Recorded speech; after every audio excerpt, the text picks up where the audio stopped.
Le déconfinement est le 11 mai pour la France, le 27 avril était pour la Suisse. Un dernier petit conseil pour cette sortie. Alors oui, ce sera le dernier de cette série de vidéos. Et il y avait plein de choses que j'avais envie de transmettre ou de partager. Et après méditation, le point que j'ai retenu et que j'aimerais vraiment vous proposer, quand je dis vraiment, c'est que ça me touche de manière très profonde, c'est la médecine de l'aigle. Alors l'aigle, c'est un animal sacré et hautement symbolique pour de nombreuses cultures chamaniques, parce qu'il a cette capacité à monter haut et avoir une vision très très large des choses, tout en ayant une vision hyper précise.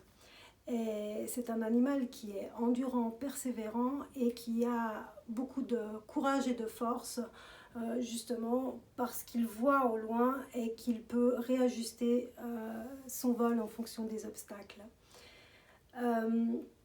Cette double vision à la fois large et précise, c'est vraiment ce que j'ai envie que vous reteniez de ce dernier conseil.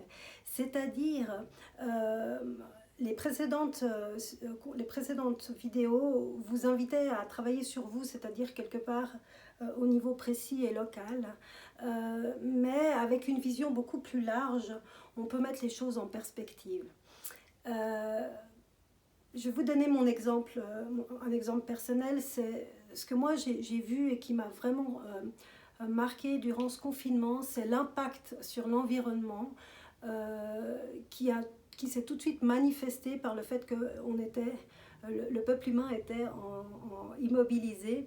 C'est que la nature, les animaux ont repris leurs droits et se sont réappropriés certains espaces. Et ça m'a beaucoup touchée et marquée. Donc ça, c'est la vision large, c'est de voir ce que le comportement de chacun a eu comme impact sur l'ensemble du monde vivant.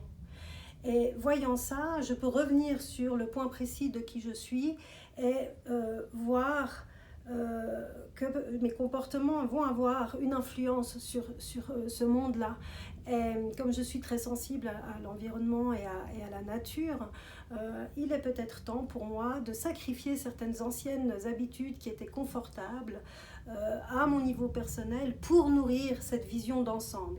Alors là, je parle de moi, mais moi, ce que je vous invite à faire dans cette vision de l'aigle, c'est à vous de prendre le temps de prendre de la hauteur, de regarder le monde tel que vous voudriez qu'il soit et de revenir corriger ou adapter vos comportements et vos habitudes pour nourrir le monde que vous souhaiteriez voir naître. J'en profite pour vous remercier des retours que j'ai eu concernant cette série de vidéos et des échanges qu'on a eus à ce sujet. Plusieurs d'entre vous m'ont demandé si j'en ferais d'autres. C'est prévu et en fait ils porteront sur un reflet ou une explication du type d'enseignement que je donne lors de mes stages et des activités que je vous propose. Voilà, je vous remercie et je vous souhaite une belle vie, qu'elle soit de plus en plus légère, pleine de joie et de découvertes. Merci.